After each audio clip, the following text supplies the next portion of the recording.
Good afternoon sir. सभी good afternoon. आज आज की क्लास हम लोग शुरू करते हैं। आज हिंदी की क्लास में आपका टॉपिक है संज्ञा, सर्वनाम और विशेषण। ठीक है। Yes sir. हाँ, ओके, हम लोग शुरू करते हैं। संज्ञा, सर्वनाम और विशेषण, ये आपका टॉपिक है। आवाज मान लो थोड़ा सा मौसम में भी प्रॉब्लम है तो आवाज कटेगी, तो फिर उसको रिपीट कर देंगे। ठीक। हाँ सर। पहले हमें देखते हैं संज्ञा क्या है। ठीक। आप लोग जिसको अंग्रेजी में नाउन कहते हो उसी को हिंदी में संज्ञा कहा जाता है। Okay sir. हाँ, अब संज्ञा की अगर परिभाषा लिखना चाहो तो किसी व्यक्ति, वस्तु, स्थान आदि के नाम को संज्ञा कहते हैं। ठीक। Yes sir. अगर इसको परिभाषा में देना चाहो तो ये परिभाषा आप लोग कई बार सुन चुके होंगे। आपका जो सिलेबस है प्राइमरी स्तर का है, इसलिए बहुत टफ नहीं है। कई बार इसको सुने होंगे। तो अगर मान लो आप नहीं सुने तो फिर से इसको सुन लो कि किसी व्यक्ति, वस्तु, स्थान आदि माने जो भी जितने भी नाम हों के नाम को संज्ञा कहते हैं। अर्थात इस संसार में जितने भी नाम हैं, जितनी भी वस्तुएं हैं, उनके कुछ न कुछ नाम हैं और उन्हीं नामों को ही हम संज्ञा कहते हैं। ठीक। अब संज्ञा के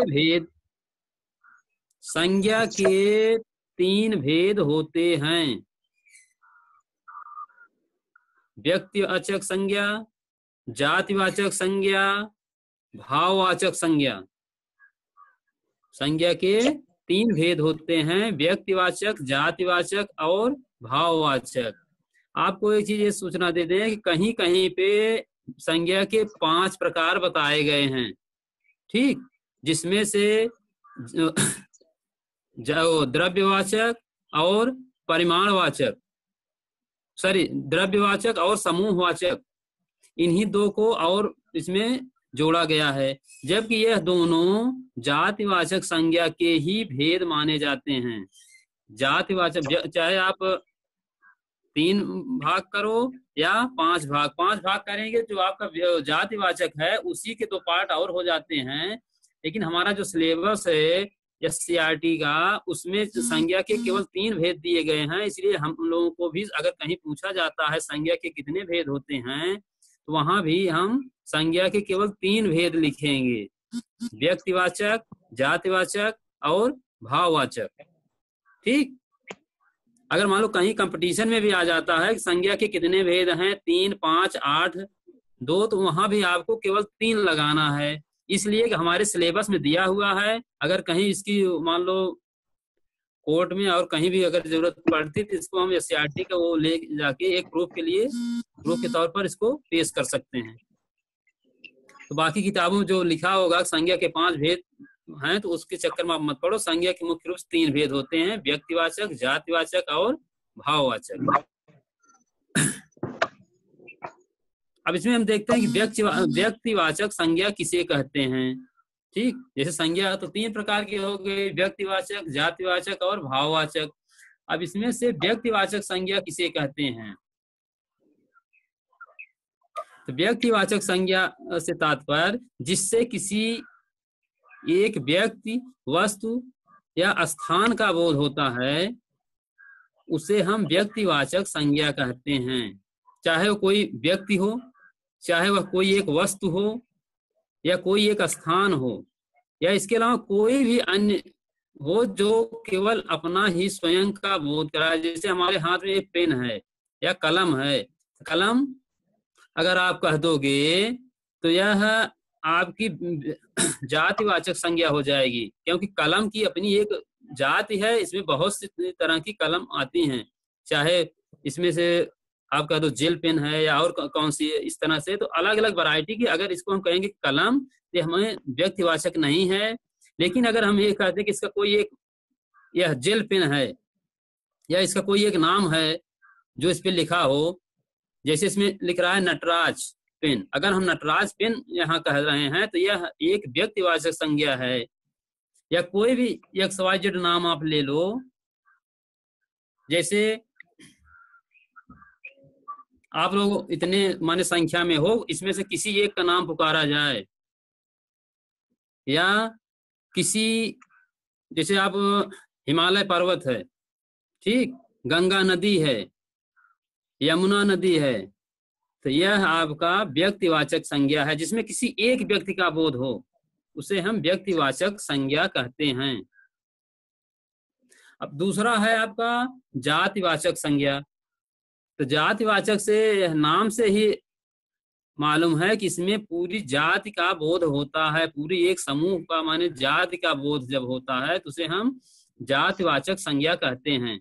अब जैसे अभी हम एक उदाहरण आपको बताया कि कलम, कलम आपका पूरा एक समूह का माने एक कलमों का एक वो होता है, ग्रुप होता है, समूह हो जाता है, पूरी जाति हो जाती है, इसलिए इसको हम जातिवाचक संज्ञा कहते हैं। और जैसे पर्वत, पर्वत आपका जातिवाचक संज्ञा है, लेकिन पर्वत में अगर किसी एक विशेष पर्वत का नाम हो, जैसे आपका हिमालय पर्वत या आल्पस पर्वत, इस तरह के जो एक एक नाम हैं वो आपके व्यक्तिवाचक संज्ञा में हो जाएंगे। लेकिन जब जहां पूरे जैसे पर्वत, नदी और जैसे किसी भी कोई भी चीज ले लो जिसमें पूरी जाति क्या या पूरे समूह का बोध हो, तो वो आपका जातिवाचक संज्ञा है। अब उदाहरण के लिए दो चार और देख लो। जैसे आप लोग कहते हो लड़का, लड़का शब्द जो है यह जातिवाचक संज्ञा है, लेकिन लड़का में किसी एक लड़के का अगर नाम लेके कहा जाए कि फला लड़का, तो वह व्यक्तिवाचक संज्ञा हो जाएगा। ठीक। अब अगला है आपका भाववाचक संज्ञा। भाववाचक संज्ञा में किसी, हेलो,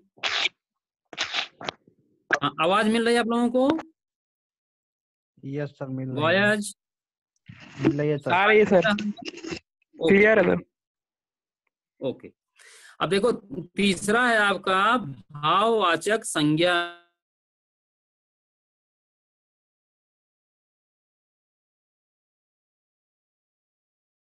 गुण दशा का बोध कराने वाले शब्द भाववाचक संज्ञा कहलाते हैं। इसमें तीन चार चीजें आती हैं, किसी भाव का, गुण का, या किसी कंडीशन जिसको दशा आप कहते हो का बोध कराने वाले शब्द भाववाचक संज्ञा कहलाते हैं। अब इसमें एक चीज यह होता है कि जैसे भाववाचक संज्ञा है तो यह विभिन्न, जैसे जातिवाचक कोई संज्ञा है तो उससे भी भाववाचक संज्ञा बन जाती है, कोई व्यक्तिवाचक संज्ञा है उससे भी भाववाचक संज्ञा बन जाती है। तो भाववाचक संज्ञा के उदाहरण में जैसे आप देखो क्रोध, मिठास, लालिमा, इस तरह के जो शब्द होते हैं जिसमें थोड़ा भाव का बोध हो या किसी कंडीशन का बोध हो, किसी दशा का बोध हो, तो वहां पे हम उसको भाववाचक संज्ञा कहते हैं। अब जैसे कुछ जातिवाचक संज्ञा से भी भाववाचक संज्ञा बन जाते हैं, कुछ विशेषण से भी भाववाचक संज्ञा बन जाते हैं। एग्जाम्पल के जैसे देख लो आप, पुरुष, पुरुष माने एक जाति होती है, यह जातिवाचक संज्ञा है, लेकिन इसमें हम तो प्रत्यय लगाएं, अगर इसमें हम तो प्रत्यय लगा रहे हैं तो यह जातिवाचक संज्ञा से भाववाचक संज्ञा बन जाएगा। तो प्रत्यय लगा के जो शब्द बनेगा वह, जैसे आपने देखा कि पुरुष है, पुरुष में तो प्रत्यय लगाओ तो पुरुषत्व होता है, उसमें तो प्रत्यय जोड़ दो पुरुषत्व बनता है। अब पुरुषत्व जो है वो भाववाचक का उदाहरण है। नारी, नारी जो आपका है जातिवाचक संज्ञा का उदाहरण है, लेकिन इसमें तो प्रत्यय लगा दो, नारित्व शब्द बनेगा। नारित्व जो होता है वो भाववाचक संज्ञा का उदाहरण हो जाएगा। इस तरह से अभी आगे आपको हम बताएंगे कि किसी शब्द में उपसर्ग और प्रत्यय जोड़कर किस तरह से नए शब्द बनते हैं। वैसे थोड़ा सा समझ लो, तो प्रत्यय किसे कहते हैं, तो वे शब्दांश माने प्रत्यय होते क्या, जो भी आपको बताया कि अगर तो प्रत्यय जोड़ दिया जाए तो यह बनेगा, या और भी तरह के प्रत्यय हैं। जैसे मान लो अट प्रत्यय है, या अभी तो प्रत्यय बताए, पन प्रत्यय है। तो प्रत्यय होता क्या है, पहले इसको थोड़ा सा जान लो एक लाइन में, कि वे शब्दांश जो किसी शब्द के अंत में जुड़कर उस शब्द के अर्थ को या तो पूर्ण रूप से बदल देते हैं या उसमें कुछ विशेषता ला देते हैं। जो पहले वाला अर्थ होता है या तो वह बदल जाता है पूर्ण रूप से, या उसमें कुछ परिवर्तन आ जाता है, उसे हम प्रत्यय कहते हैं। वे शब्दांश जो किसी शब्द के अंत में जुड़कर उस शब्द के अर्थ को बदल देते हैं, उसे हम प्रत्यय कहते हैं। प्रत्यय जो होता है किसी शब्द के अंत में जोड़ा जाता है, उपसर्ग किसी शब्द के पहले जोड़ा जाता है, प्रत्यय किसी शब्द के बाद में जोड़ा जाता है। जब हम उपसर्ग और प्रत्यय भी आगे आपको बताएंगे तो वहां इसको अलग अलग करके अलग अलग कौन कौन से प्रत्यय होते हैं, किस तरह जुड़ते हैं, वहां क्लियर होगा। तो इस तरह से जैसे आप सर, हाँ सर प्रत्यय को शब्द नहीं कह सकते हैं? नहीं, शब्द प्रत्यय को नहीं होता, वो शब्दांश होता है। देखो जी शब्द सर। का एक अंश होता है, शब्द वह होता है जिसका अपना कोई एक अर्थ हो, माने शब्द हम उसे कहेंगे जिसका अपना एक अर्थ हो।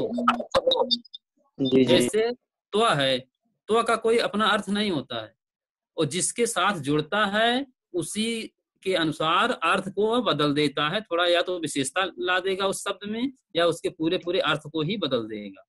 ठीक, हाँ। अब आगे देखो, जैसे इस तरह से भोला है, भोला माने एक नाम भी हो सकता है। अब भोला में थोड़ा सा एक लगा दो पन प्रत्यय, भोलापन हो जाता है। ठीक, तो अब इसी तरह से जैसे चढ़ना क्रिया है, इसमें आई प्रत्यय लगा दो, चढ़ना क्रिया में आई प्रत्यय लगा दो, चढ़ाई हो जाएगा। तो चढ़ाई, लालिमा, भोलापन, निजत्व, ममत्व, अपनत्व, ठीक है, पुरुषत्व, नारीत्व, यह जो है ये भाववाचक, ये मतलब एक भाव पैदा कर देता है ये सब। तो आपकी हो गई 3 संज्ञा, व्यक्तिवाचक, हाँ माने जिसमें अंदर से भाव माने ये होता है ना दिल से, उसमें थोड़ा जैसे नारीत्व,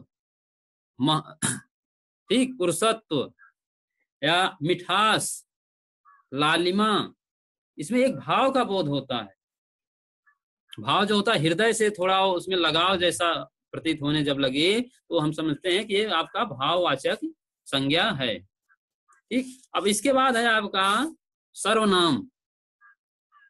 संज्ञा आपकी 3 हो गई, व्यक्तिवाचक, जातिवाचक, भाववाचक। ठीक, अब दूसरा पार्ट इसका है सर्वनाम। सर्वनाम किसे कहते हैं? जिसको आप लोग अंग्रेजी में प्रोनाउन कहते हो, वही आपका सर्वनाम है। सर्वनाम का मतलब होता है सर्व माने सबका, नाम माने नाम, ऐसा नाम जो सबका हो, किसी एक का नहीं सबका हो, वो सब की जगह फिट हो जाए, वही हमारा सर्वनाम है। जैसे हम कहते हैं सीता, गीता, तो इसकी जगह अगर हम वह शब्द लगा दें या वह शब्द रख दें तो यह होता है जैसे सीता जाती है तो हम कह दें वह जाती है। अब वह शब्द जो है वो सीता की जगह आ गया, पर्टिकुलर सीता की जगह के लिए ही वह नहीं बना है, वह तो किसी के लिए भी हम कह सकते हैं। जैसे राम जाता है, वह जाता है। तो इस तरह के जो शब्द होते हैं जो हर किसी के स्थान पर फिट बैठ जाएं या हर किसी का स्थान ले लें, उसे हम सर्वनाम कहते हैं। सर्वनाम का मतलब होता है जो सबका नाम हो, जो सबका नाम हो वही सर्वनाम है। ठीक, तो इसके लिए आप अगर परिभाषा इसका लिखना चाहो तो संज्ञा के स्थान पर प्रयुक्त होने वाले शब्द सर्वनाम कहलाते हैं। ठीक, संज्ञा के स्थान पर प्रयुक्त होने वाले शब्द सर्वनाम कहलाते हैं। अब सर्वनाम की परिभाषा हो गई। अब इसके बाद यह है कि सर्वनाम के भेद कौन कौन से हैं। अब सर्वनाम के भेद कितने होते हैं, अगर इसको आप लोग लिख रहे हो तो ठीक है, नोट कर लो। सर्वनाम के 6 भेद होते हैं। पहला है आपका पुरुषवाचक सर्वनाम, दूसरा निजवाचक सर्वनाम, तीसरा प्रश्नवाचक सर्वनाम,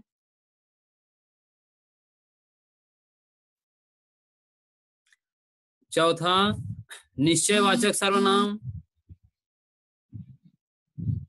पांचवा अनिश्चयवाचक सर्वनाम, छठा संबंधवाचक सर्वनाम। ठीक, यह सर्वनाम के 6 भेद हैं। अब इसको आपको कभी कभी यह होता है ना, जैसे एग्जाम में हम वहां लिख रहे हैं बैठ के, यह पूछ दिया गया 2 नंबर में आ जाए अगर आपके कि सर्वनाम की परिभाषा तथा इसके भेदों को लिखो। ठीक, अब सर्वनाम की वहां परिभाषा देनी होगी, उसके 6 भेदों को लिखना होगा, तभी आपको नंबर मिलेगा। तो यहाँ होता क्या है कि 1-2 भेद इसमें से हमारे दिमाग से निकल जाता है।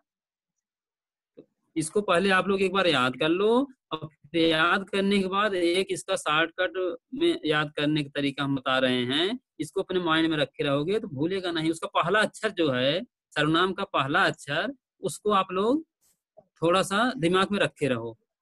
इसको हमने एक लाइन में बना दिया है, जैसे पूनी पूनी अस, शायद क्लास में बताए होंगे कभी, पूनी पूनी अस। हाँ, तो बताया था। हाँ, तो इसमें यह होता है जब हमें पहला अक्षर उसका मिल जाता है तो थोड़ा हमारा दिमाग तुरंत हाँ पकड़ लेता है, हाँ अच्छा अ है तो अ मीन्स अनिश्चयवाचक होगा, या स है, स से फिर हम दिमाग को जब रिकॉल करते हैं तो अपने आप तुरंत आ जाता है संबंधवाचक होगा। इस तरह से है, इसका पहला अक्षर आप ले लोगे तो उससे जो शब्द बनेगा वही आपका सर्वनाम होगा। अब यहाँ यह देखना है कि जो हमारे 6 सर्वनाम हैं ये कौन कौन होते हैं, इसमें कौन कौन से शब्द अलग अलग आते हैं। ठीक, तो सर्वनाम में पहला आपका कोई भी ले लो, जैसे पहला सर्वनाम क्या है, पुरुषवाचक सर्वनाम। पुरुषवाचक सर्वनाम जो है इसको हम पहले बताए कि पुरुष 3 प्रकार के होते हैं, प्रथम पुरुष, मध्यम पुरुष, उत्तम पुरुष। ठीक, पुरुष जो हमारे होते हैं 3 होते हैं, प्रथम पुरुष, मध्यम पुरुष और उत्तम पुरुष। अब यहाँ यह देखना है कि प्रथम पुरुष क्या है, मध्यम पुरुष क्या है और उत्तम पुरुष क्या है। तो इनके कर्ता होते हैं, जैसे प्रथम पुरुष का कर्ता वह, वे, यह, ये, इस तरह से, या इसका, इसको, इसकी, इस तरह जो होते हैं इसको हम प्रथम पुरुष का कर्ता, प्रथम पुरुष को ही अन्य पुरुष कहते हैं, चाहे हम उसको प्रथम पुरुष कहें या अन्य पुरुष कहें।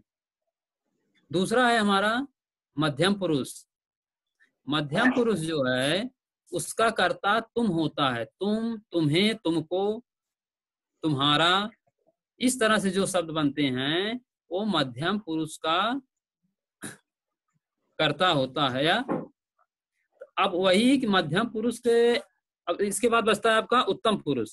उत्तम पुरुष में आपको मैं, मुझे या हम, हमें, इस तरह के जो शब्द हैं ये उत्तम पुरुष के कर्ता माने जाते हैं। अब यहाँ 3 पुरुष हमें हो गए, प्रथम पुरुष, मध्यम पुरुष और उत्तम पुरुष। ठीक, अब पुरुषवाचक सर्वनाम, चूंकि हम सर्वनाम की बात कर रहे हैं तो यहाँ पुरुषवाचक सर्वनाम जो होता है वह भी 3 है, प्रथम पुरुष या अन्य पुरुष, मध्यम पुरुष और उत्तम पुरुष। प्रथम पुरुष में मैं, तो उत्तम पुरुष मैं, मुझे, हम, हमें आएगा। जैसे मैं पढ़ता हूँ तो यहाँ मैं जो है, या तो हम ये कहें कि फला पढ़ता है, किसी का नाम लेके कहें, माने अगर हम अपना ही कर रहे हैं तो या तो अपना नाम लें या उसके स्थान पर मैं कहें या हम कहें, तो वह समझ लो कि सर्वनाम का उदाहरण है, वो उत्तम पुरुष सर्वनाम। दूसरा है जैसे तुम में मध्यम पुरुष का सर्वनाम, तुम पढ़ते हो, तुम जाते हो, तुम लोग सो रहे हो, इस तरह जो भी आप कहोगे तो वहां पे मध्यम पुरुष का सर्वनाम की बात आएगी। अब अगला है उत्तम पुरुष, जैसे वह जाता है,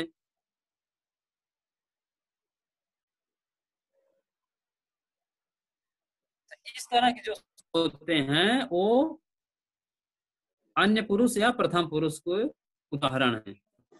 अब अगला है आपका दूसरा निश्चयवाचक सर्वनाम। निश्चयवाचक सर्वनाम, इसके नाम से ही है कि यह किसी वस्तु को की निश्चितता को बताता है। जैसे यह मेरी कलम है, यह मेरी कलम है, माने इस कलम की तरफ इशारा किया जा रहा है कि यह मेरी कलम है और किसी की नहीं है। मान निश्चितता की कलम जो है, यह कलम, यह मेरी कलम है। और इस तरह से और उदाहरण हैं निश्चयवाचक के, जैसे यह, और इसमें दो होते हैं, एक तो निकटवाचक होता है, दूसरा दूरीवाचक होता है। अगर कोई नजदीक की वस्तु की तरफ हम इशारा कर रहे हैं तो यह या इसे, इसका है। अगर कोई दूरीवाचक माने के लिए हम प्रयोग कर रहे हैं तो वह, वे, उसे, इस तरह से होता है। अगर नजदीक वस्तु है तो यह और इसका, इसकी का प्रयोग करते हैं, और दूर है अगर तो वह, उसका, उसकी, उसे। इसको भी आप अगर देखो दो भागों में बांट लेते हैं, निकटवाचक और दूरीवाचक। अब अगला है आपका अनिश्चयवाचक सर्वनाम। अगला है अनिश्चयवाचक सर्वनाम। अब इसमें अनिश्चयवाचक सर्वनाम में इसके नाम से ही स्पष्ट है कि इसमें यह अनिश्चित रहता है, माने इसमें अनिश्चितता का बोध होता है। जैसे यह कह दिया जाए कुछ लोग आए हैं, कुछ लोग आए हैं। अब यहाँ निश्चित नहीं है कौन आए हैं, आए हैं और कुछ लोग आए हैं, ठीक। और या ये कह दिया कि अगर आप अंदर कहीं बैठे हुए हैं अपने रूम में और बाहर से कोई आपको आवाज दे कि कोई आया है, तो कोई आया है माने आया है, लेकिन वो पता नहीं, न तो आपको पता है न जो आपको पुकार रहा है उसको पता है कि कौन आया है। तो यही अनिश्चयवाचक सर्वनाम है, और वह उस कोई जो शब्द है उस जो व्यक्ति आया हुआ है उसके लिए प्रयुक्त हुआ है, इसलिए यहाँ पे सर्वनाम हो गया कोई, और यह निश्चित नहीं है, तो इसलिए इसको अनिश्चयवाचक सर्वनाम कहते हैं। ये कोई या कुछ।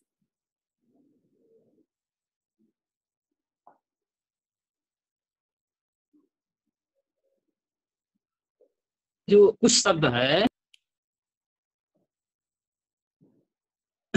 अभी इसको अलग से आएगा विशेषण के जब पार्ट तो वहां बताएंगे, लेकिन यहाँ केवल दो ही है कि आपको कोई और कुछ, यह जो निश्चयवाचक सर्वनाम के उदाहरण हैं। तीसरा है आपका प्रश्नवाचक सर्वनाम। अब प्रश्नवाचक सर्वनाम में नाम से ही स्पष्ट है कि इसमें जो है प्रश्नवाचक शब्द आते हैं क्या, और ये प्रश्नवाचक शब्द कौन कौन से हैं, जैसे क्या, किसे, किसको, कौन, ठीक। वे माने जिसको लगाने, जिसके लगने से प्रश्न बन जाए और वह किसी संज्ञा की जगह प्रयुक्त हो, उसको हम प्रश्नवाचक सर्वनाम कहते हैं। जैसे कौन आया है, अब यहाँ कौन आया है उसको आप क्लियर करने के लिए पूछ रहे हो कि कौन आया है। अगर उधर से आंसर आ रहा है हाँ राम आया है, तो इसका मतलब क्लियर हो गया कि अब कौन की जगह उसका संज्ञा मिल गया कि राम आया है।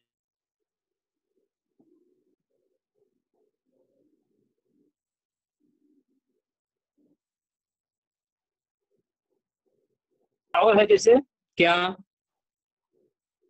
किसका, माने जितने प्रश्नवाचक शब्द हैं वो आपके प्रश्नवाचक सर्वनाम के अंतर्गत आते हैं। अगला है आपका संबंधवाचक सर्वनाम। संबंधवाचक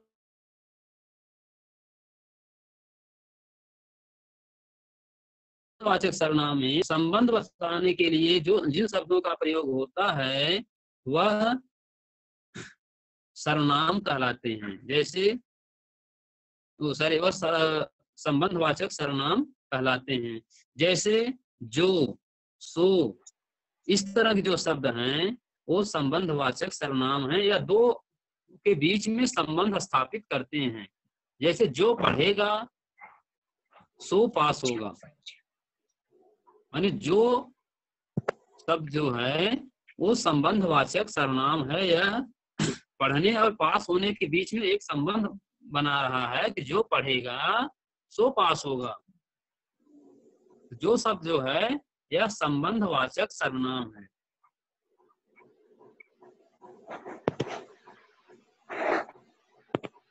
और लास्ट पॉइंट आपका है कि निजवाचक सर्वनाम।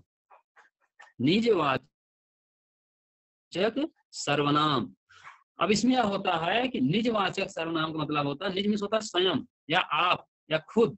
इस तरह के जो शब्द होते हैं जो संज्ञा के स्थान पर आए उसे हम निजवाचक सर्वनाम कहेंगे। जैसे यह काम मैं आप कर लूंगा, आप मीन्स होता है स्वयं कर लूंगा।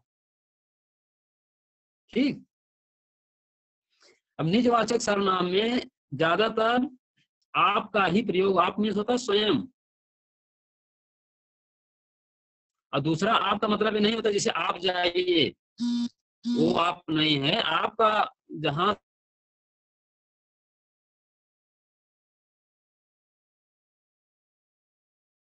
स्वयं के लिए प्रदर्शित हो यह काम है, यह निजवाचक सर्वनाम का उदाहरण। अब इसके बाद आपका है विशेषण। अब विशेषण जो होता है, विशेषण पहले आप लोग परिभाषा सुन लो। जिसको अंग्रेजी में एडजेक्टिव कहते हैं वही हिंदी का विशेषण है, हिंदी में इसे विशेषण कहते हैं। अब इसमें यह देखना है कि संज्ञा या सर्वनाम की विशेषता बताने वाले शब्द विशेषण कहलाते हैं। चाहे वो संज्ञा की विशेषता बताए या सर्वनाम की विशेषता बताए, संज्ञा या सर्वनाम की विशेषता बताने वाले शब्द विशेषण कहलाते हैं। अब विशेषण जो होते हैं वो भी 4 प्रकार के हैं। विशेषण के 4 भेद होते हैं। पहला है संख्यावाचक विशेषण, दूसरा गुणवाचक विशेषण, तीसरा सार्वनामिक विशेषण, चौथा परिमाणवाचक विशेषण। विशेषण के 4 भेद, संख्यावाचक विशेषण, गुणवाचक विशेषण, सार्वनामिक विशेषण, परिमाणवाचक विशेषण।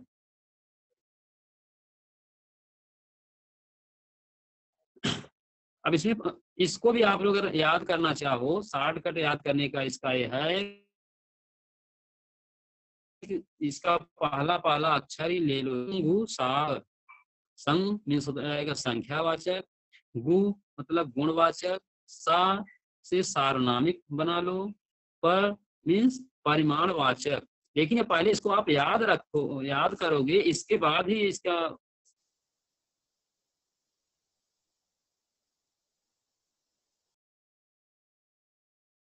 बिना याद कहोगे इससे कर लो तो नहीं हो पाएगा। पहले इसको आप याद कर लो, अगर कहीं कहीं भूल रहा है तो इसको संग साफ करके याद रखोगे तो लिखने में आपको सहायता मिल जाएगी। अब इसमें पहला है आपका संग में संख्यावाचक विशेषण। वे विशेषण जो संज्ञा सर्वनाम की संख्या का बोध कराते हैं, वे विशेषण जो संज्ञा या सर्वनाम की संख्या का बोध कराते हैं संख्यावाचक विशेषण कहलाते हैं। जिसमें हम किसी संख्या का बोध हो, सीधा सीधा आप समझ लो, जिसमें किसी संख्या का बोध होता है वही हमारा संख्यावाचक विशेषण है। अब उदाहरण एक दो देख लो। जैसे अब इसमें भी है कि इसको भी हम थोड़ा आसानी के लिए दो भागों में बांट लेते हैं, निश्चित संख्यावाचक और अनिश्चित संख्यावाचक। कभी कभी संख्याएं निश्चित होती हैं, कभी निश्चित नहीं होती, तो इसको भी दो भागों में हम बांट लेते हैं, निश्चित संख्यावाचक और अनिश्चित संख्यावाचक। अब निश्चित संख्यावाचक में कौन कौन आते हैं? जैसे आपका हो गया 10 लड़के, ठीक, 10 लड़के आए थे, तो यहाँ जो है 10 शब्द जो है वो लड़कों की विशेषता बता रहा है कि कितने लड़के आए थे, तो 10, इसलिए इसको 10 शब्द जो है वो हमारा संख्यावाचक विशेषण है। और कौन सा कैसा संख्यावाचक? निश्चित संख्यावाचक, माने इसमें संख्या निश्चित है कि कितने लड़के आए थे, तो 10 लड़के आए थे। दूसरा है आपका, जैसे और इसके उदाहरण, माने इसी को हम गणनावाचक,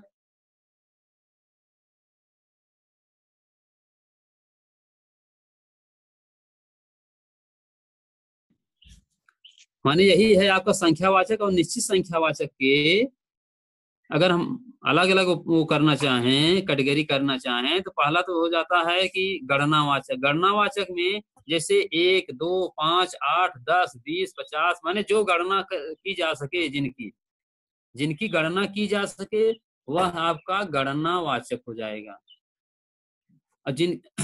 और जैसे क्रमवाचक, आप लोग जैसे होता ना कि 5वां, 8वां, पहला, जो हम क्रम बताते हैं, जैसे वह 5वें नंबर पर बैठा है, 5वें स्थान, तो यहाँ 5वां शब्द जो है यह संख्यावाचक विशेषण है। लेकिन कैसा संख्यावाचक? यह क्रम बता रहा है, 5वां, उसका क्रम क्या है? 5वां। अब इसी में अगला है कि आवृत्तिवाचक। संख्यावाचक में ही इसका दूसरा पार्ट हो जाता है आवृत्तिवाचक। जैसे 2 गुना, 4 गुना, 8 गुना, जो गुना होता माने उतना गुणे उतना, वही आवृत्ति हो जाती है। आवृत्ति माने एक ही शब्द को 2 बार अगर किया जाए तो वो आवृत्ति हो जाता है, या एक ही चीज को 2 बार किया जाए तो वह आवृत्ति हो जाता है। जैसे 2 गुना, 4 गुना, 10 गुना, ठीक। अब इसका मतलब जैसे 4 गुना का मतलब 3 गुना, 4 गुना, 8 गुना, तो 8 गुना मतलब हो जाएगा 8 एक बार, फिर 8, माने 2 बार जब 8 करेंगे तो वही 8 गुना हो जाता है। तो यह सब जो है 8 गुना या 4 गुना, यह संख्यावाचक विशेषण है। इसी में और एक आ जाता है कि समुदायवाचक। जैसे चारों लोग, चारों, आठों, 10, जहां पूरे एक समुदाय का बोध होता है उसे हम समुदायवाचक कहते हैं। जैसे 20 लोग आए थे या 5 लोग जाओ, तो यहाँ पे पूरी संख्या का जब बोध होता है तो उसे हम समुदायवाचक कहते हैं। 4, 5, 3, 8, इस तरह के जो शब्द हैं इसे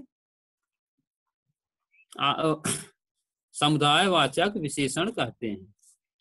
ये तो रहा आपके निश्चित संख्यावाचक का। अब इसी में आ जाता है संख्यावाचक में ही कि अनिश्चय संख्यावाचक, यानी जिसकी संख्या निश्चित है वो तो हो गया, अब जिसकी संख्या निश्चित नहीं है वह अनिश्चयवाचक है। अब अनिश्चयवाचक में जैसे कुछ आदमी चले गए,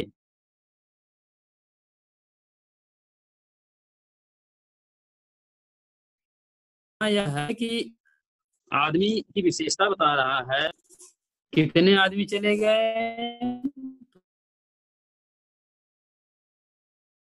वहां आदमी चले गए, या लोग आए थे, यहाँ कुछ, कई, सब कुछ, इस तरह से जो शब्द होते हैं वो अनिश्चय संख्या वाचक होते हैं, उनकी संख्या निश्चित नहीं होती, इसलिए इसको हम अनिश्चय संख्यावाचक विशेषण कहते हैं। अब इसमें अगला है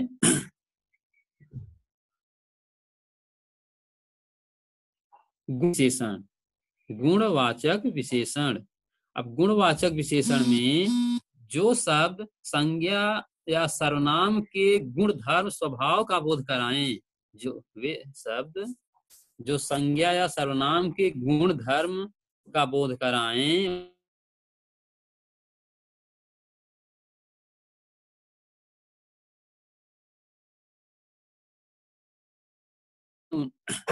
पुराना, लाल, पीला, नीला, अच्छा, बुरा, माने उसके जो गुण को बताता है वही गुणवाचक विशेषण है। जैसे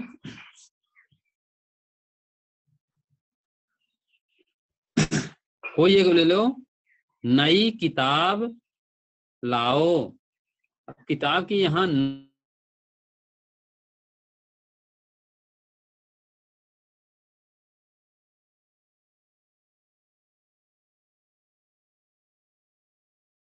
ले आओ, तो यहाँ नई शब्द जो है या नया शब्द जो है यह विशेषण है। कैसा विशेषण? गुणवाचक विशेषण।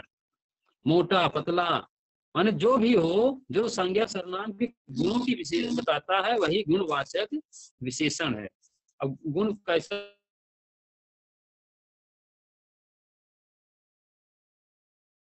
भी हो, जैसे वो पतला है, लंबा है, जो भी हो। अब अगला इसमें आपका है कि सर आवाज बीच बीच में कट जा रही है।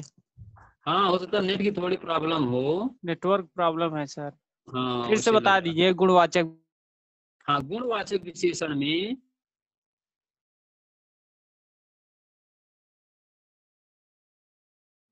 इसको फिर से आप सुन लो, सर्वनाम की संज्ञा अथवा सर्वनाम के गुण, धर्म या स्वभाव का बोध कराते हैं, उससे हम गुणवाचक विशेषण कहते हैं। ठीक, माने संज्ञा सर्वनाम के जो गुणों को बताए वही गुणवाचक विशेषण है, सीधे तौर पे समझने के लिए। जैसे कोई संज्ञा ले लो आप, जैसे किताब एक संज्ञा है, ठीक। अब कैसी संज्ञा है? किताब जातिवाचक संज्ञा है। तो नई किताब लाओ, नया शब्द जो है वह किताब के गुण को बता रहा है, इसलिए गुणवाचक विशेषण हुआ।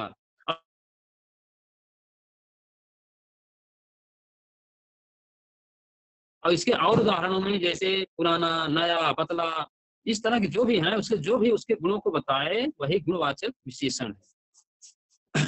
अब अगला है आपका सार्वनामिक विशेषण।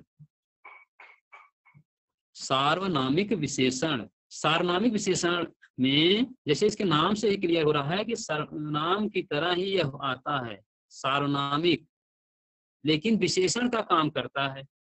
होता तो सर्वनाम है लेकिन काम जो है विशेषण का करता है, उसको हम सार्वनामिक विशेषण कहते हैं। वे विशेषण जो सर्वनाम की जगह प्रयुक्त हो किंतु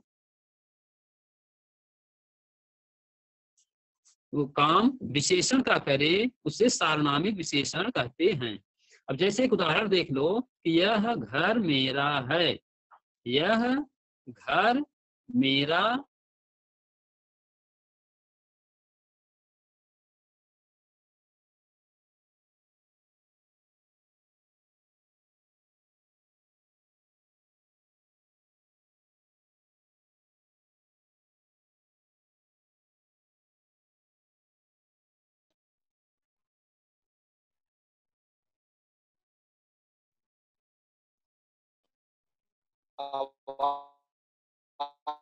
सार्वनामिक विशेषण की बात कर रहे थे। तो सार्वनामिक विशेषण में यह होता है कि वे सर्वनाम जो संज्ञा वे सर्वनाम जो विशेषण का काम करते हैं उन्हें हम सार्वनामिक विशेषण कहते हैं। जैसे एक उदाहरण बता रहे थे आपको कि यह घर मेरा है, ठीक। अब यहाँ घर की विशेषता बता रहा है। जैसे एक घर है, उसको अगर कोई कह रहा है कि यह घर मेरा है, तो यह शब्द जो है यह आपका सार्वनामिक विशेषण है। माने अभी आप इसको सर्वनाम में भी पढ़े थे कि यह वह यहाँ वहाँ, ये जो शब्द थे सर्वनाम में आते थे, लेकिन यहाँ विशेषण में भी संज्ञा सर्वनाम की जो विशेषता बताता है उसे हम विशेषण कहते हैं। तो ये सार्वनामिक विशेषण यह घर मेरा है, घर की विशेषता बता रहा है कि यह घर, माने जिसकी तरफ बता रहा है कि घर कौन सा, यह सार्वनामिक विशेषण हुआ। जैसे वह किताब फटी है, तो यह भी माने वह शब्द जो है उस किताब की तरफ इंगित करके रहा है, वह किताब फटी है। इसमें एक चीज यह देखना होता है कि जो भी विशेषण होगा वो संज्ञा के ठीक पहले आएगा। जैसे यह और वह का जो प्रयोग होता है तो वह संज्ञा से ठीक पहले जो आता है वही उसको हम विशेषण कहते हैं। विशेषण जो होता है संज्ञा से एकदम सटा होता है, जिसकी विशेषता बताता है, उसके जस्ट पाता के बाद कोई संज्ञा आती है, उसे हम सार्वनामिक विशेषण कहेंगे। अब जैसे ऐसा, जैसा, कोई, वह, यह, इस तरह के जो शब्द हैं इसे हम सार्वनामिक विशेषण कहते हैं। जैसे ऐसा आदमी नहीं देखा, अब यहाँ ऐसा शब्द जो है वो आदमी के ठीक पहले आया हुआ है, तो वो आदमी की विशेषता बता रहा है कि ऐसा आदमी नहीं देखा, तो ऐसा शब्द जो है सार्वनामिक विशेषण है।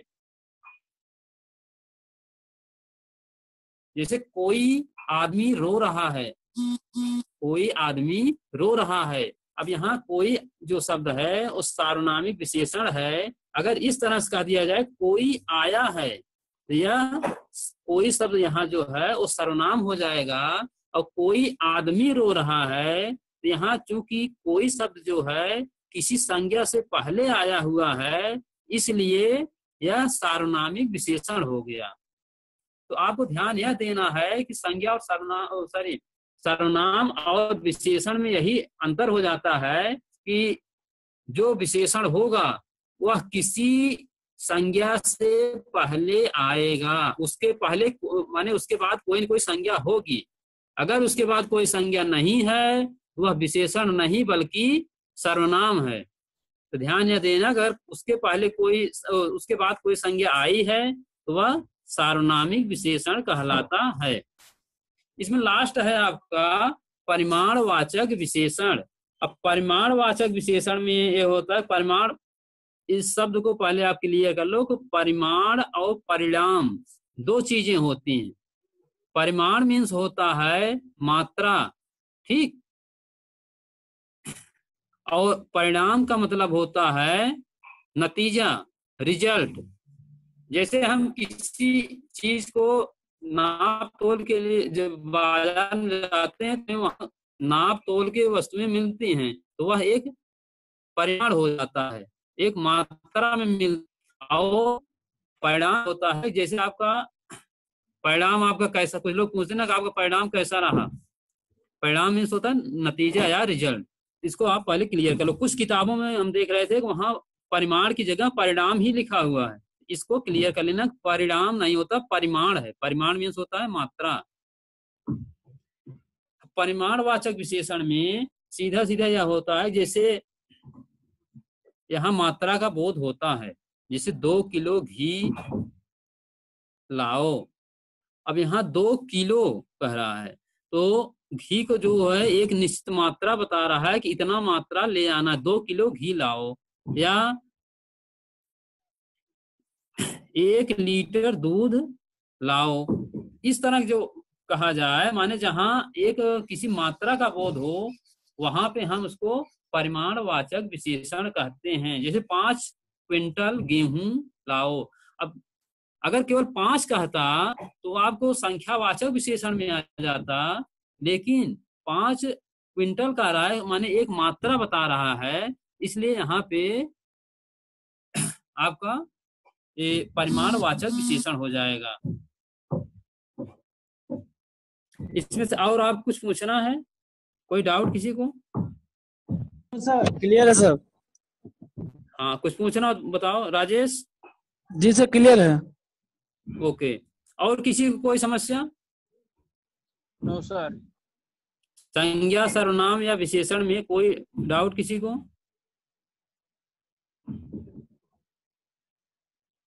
ठीक, ओके सर। हाँ ठीक है, तो इसको एक बार आप लोग